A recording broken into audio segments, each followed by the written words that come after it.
Tax से जुड़ी हर उलझनों को दूर करने के लिए लेकर हम हाजिर हैं आपका पसंदीदा शो टैक्स गुरु, जहां हम नियमों के दायरे में रहकर टैक्स बचाने के बेहतरीन तरीके आपको बताते हैं। नमस्कार, मैं हूं लक्ष्मण रॉय और हमारे साथ इस बार होंगे जाने माने टैक्स एक्सपर्ट मुकेश पटेल साहब। सर, आपका स्वागत है। अहमदाबाद से हमारे साथ जुड़े हैं मुकेश जी। मुकेश जी के साथ हम लोग कई सारे मुद्दों पर बातचीत करेंगे। मिसाल के तौर पर हम आपसे ये चर्चा करेंगे कि प्रिजम्पटिव इनकम और टैक्स की देनदारी में क्या है पेच। अगर आप हर महीने कर रहे हैं एसआईपी तो कैसे करें कैपिटल गेन्स टैक्स का हिसाब किताब, और विदेशी संपत्ति और आमदनी पर क्या भारत में रिटर्न फाइल करना है जरूरी। इन सारे मुद्दों पर बातचीत करेंगे। लेकिन चूंकि महीना इनकम टैक्स रिटर्न फाइल करने का है और कई लोग अब रिटर्न फाइल करना शुरू भी कर दिए हैं, उसमें कई सारे अलग अलग मुद्दे आते हैं। उसमें एक मुद्दा आता है वो आपको प्रिजम्पटिव टैक्स को लेकर के।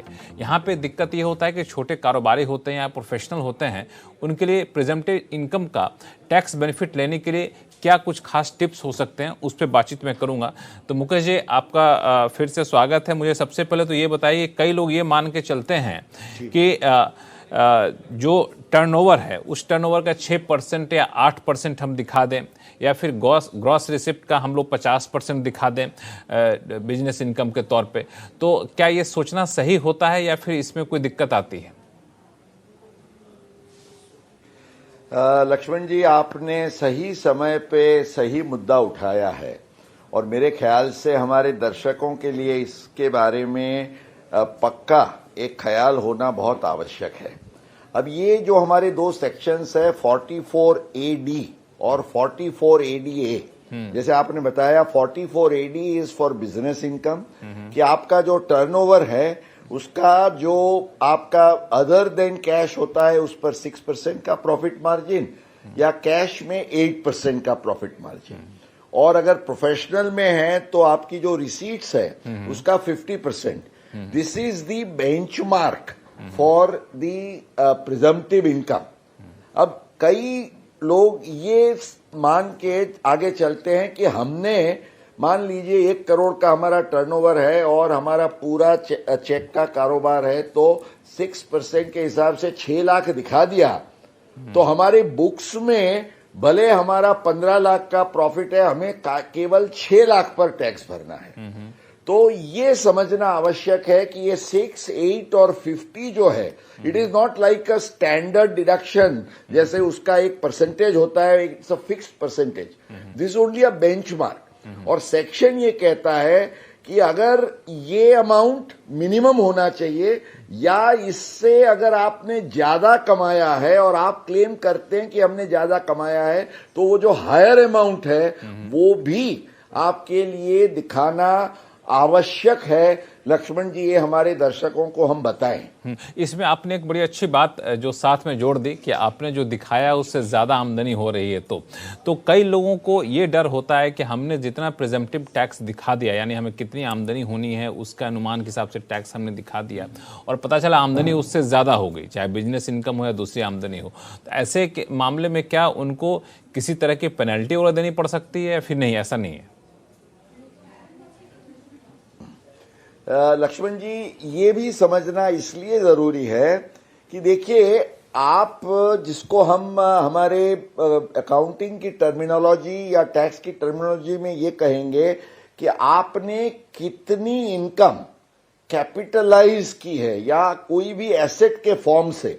अब एक एग्जांपल देके मैं अगर समझाऊं कि किसी का 1 करोड़ का टर्नओवर है बिजनेस का और 6% के हिसाब से वो केवल 6 लाख दिखाता है, पर एक्चुअली उसका मान लीजिए वो जो 1 करोड़ के टर्नओवर में से उसके परचेजेस और बाकी सब खर्चे वगैरह, उसके जो माने बैंक अकाउंट में से जो पैसा जाता है वो सब खर्च है, क्योंकि उसको अकाउंट तो रखना नहीं है।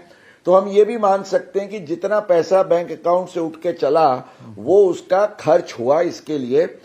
तो बाकी मान लीजिए रह गया 15 लाख, जिसमें से उसने कोई निवेश किया हो या अपने सेविंग्स अकाउंट में पड़ा है। तो 15 लाख ये कैपिटलाइज्ड हुई अमाउंट है। तो 15 लाख कैपिटलाइज हुई है और आपने केवल 6 लाख दिखाया। आपका 6 लाख एक बार माना जाएगा, पर आपको अगर ये पूछा जाएगा कि ये 15 लाख में से 6 लाख आपने प्रिजम्पटिव इनकम के तौर से कमाया, तो ये जो 9 लाख का डिफरेंस है वो क्या है? तो आपके पास उसका कोई एक्सप्रेशन नहीं रहेगा, क्योंकि आप उस पर टैक्स नहीं भरते हैं। तो इसको आपकी अनएक्सप्लेन्ड इनकम या इन्वेस्टमेंट माना जाएगा। और अगर अनएक्सप्लेन्ड उसको गिना जाता है तो आप जैसे जानते हैं कि हमारी वो सेक्शन 115 BBE है, उसके तहत आपको 78% का टैक्स और उस पर जो हम सेस करते हैं वो, और उस पर 6% का पेनल्टी लेके 84% तक का आपको बर्डन बन सकता है। इस पर मान लीजिए इंटरेस्ट भी जोड़ा जाएगा, पिनल इंटरेस्ट, तो कई बार 100 रुपये के केस में 125 तक आपको भरने का सवाल खड़ा हो सकता है। इसलिए प्रिजम्पटिव इनकम के लिए बहुत आवश्यक है कि आपने कितनी इनकम कैपिटलाइज की है, क्या एसेट के फॉर्म में आपने इन्वेस्ट किया है, उसका रिकंसिलिएशन आप जो प्रिजम्पटिव इनकम दिखा रहे हैं उसके साथ होना चाहिए।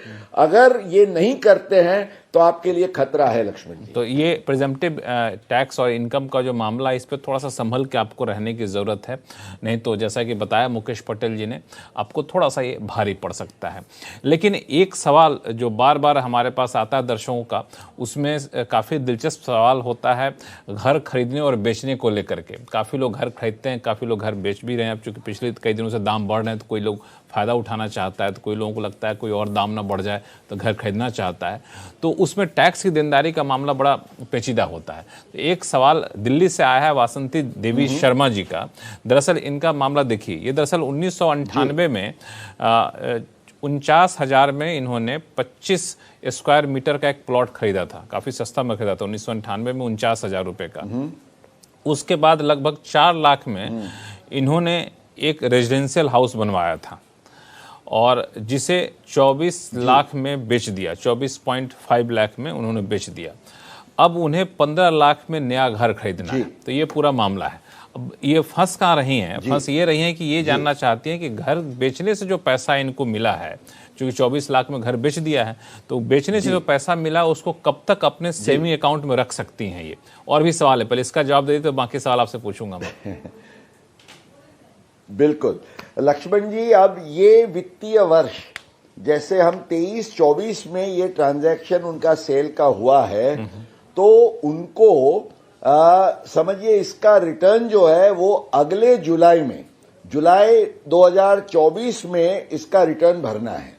तो उसके पहले उनके नए घर में जो उनका गेन हुआ है उसका उनको निवेश करना होगा। और मान लीजिए तब तक निवेश नहीं होता है तो जो रिटर्न की ड्यू डेट है तब तक उनको ये कैपिटल गेन अकाउंट स्कीम में पैसे लगाने हैं। अब ये दोनों चीजें करने के लिए मान लीजिए आज से लेके उनको करीब 1 साल माना जुलाई 2024 तक ये अपने सेविंग्स अकाउंट में रखें या डिपॉजिट में या और कोई भी उपयोग में ले, कोई दिक्कत नहीं है। उसके पहले उनको एक्ट करना होगा। बिल्कुल। तो दूसरा सवाल एक और है, वो भी बड़ा इंटरेस्टिंग है। वो है कि ब्रोकरेज और रजिस्ट्रेशन पे जो उनका खर्च हुआ है, क्या वो कैपिटल गेन्स में छूट के तौर पर क्लेम कर सकती हैं?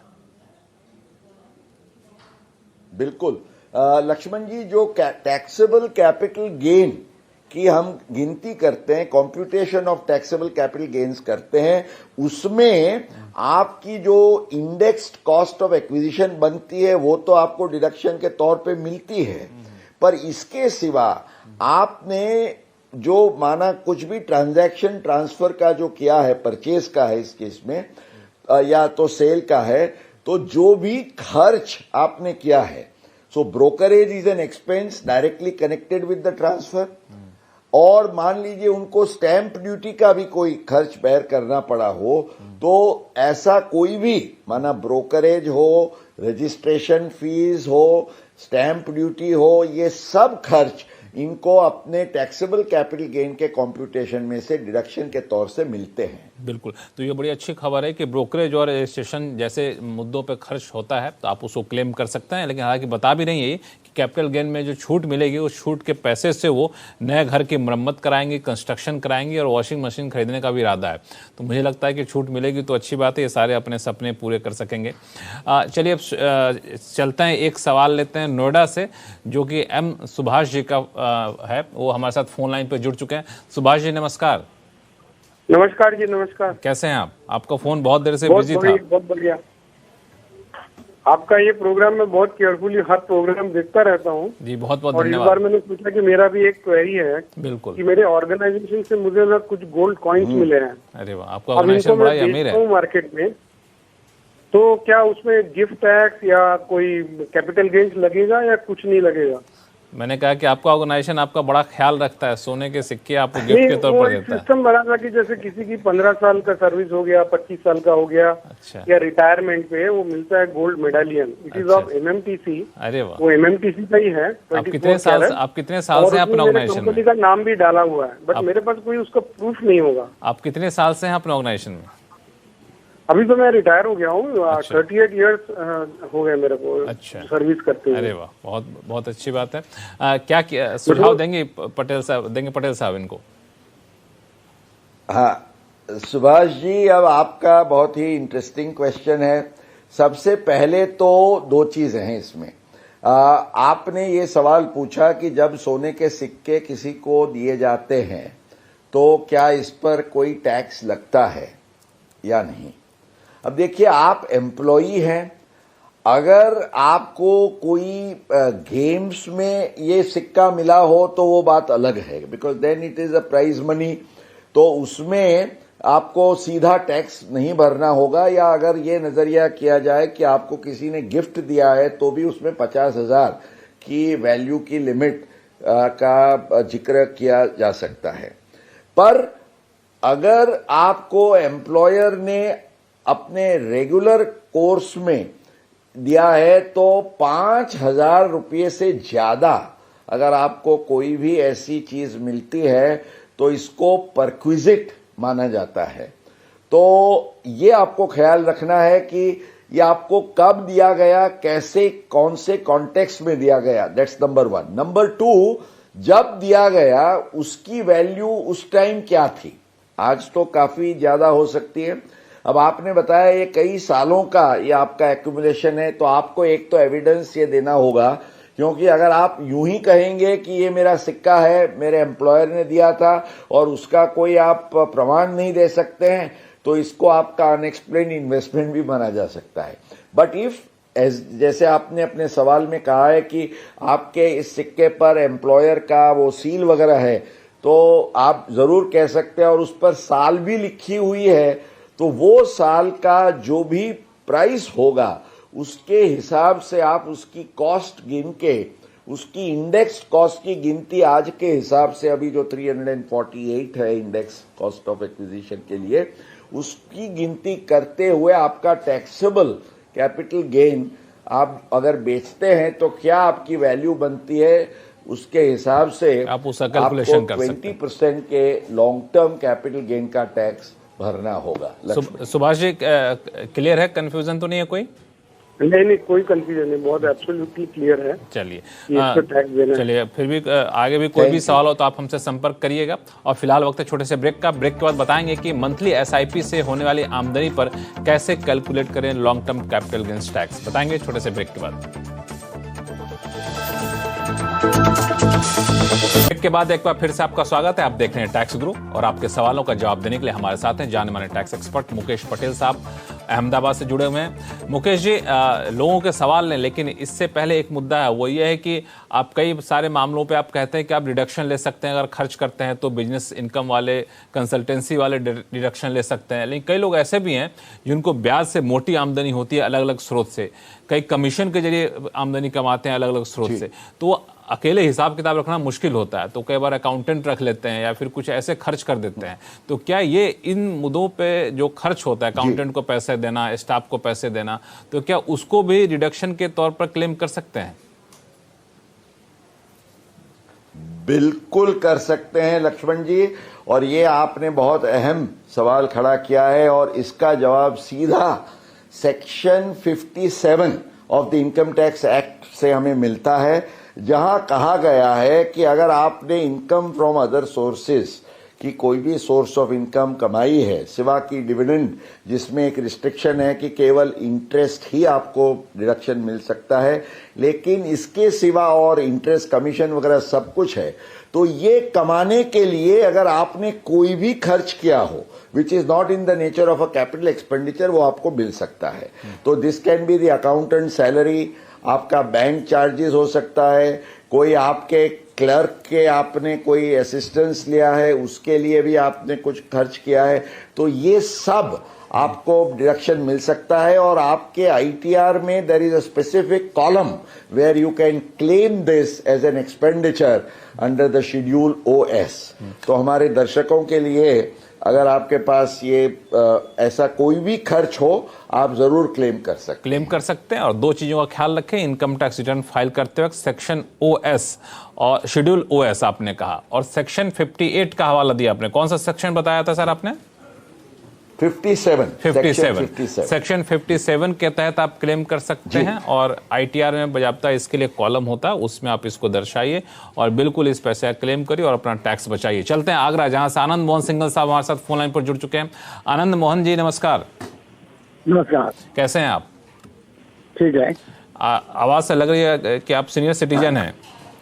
हाँ, यस यस। अरे वाह, चलिए बहुत अच्छा लगता है आप लोग हमारे शो में जुड़ते हैं, हमारे शो को देखते हैं। बताइए सवाल क्या आपका? तो ऐसा मेरी SIP 5 साल से चल रही है SIP, लेकिन उसमें जो करीब 1900 यूनिट एक्टिवेट हो गए हैं।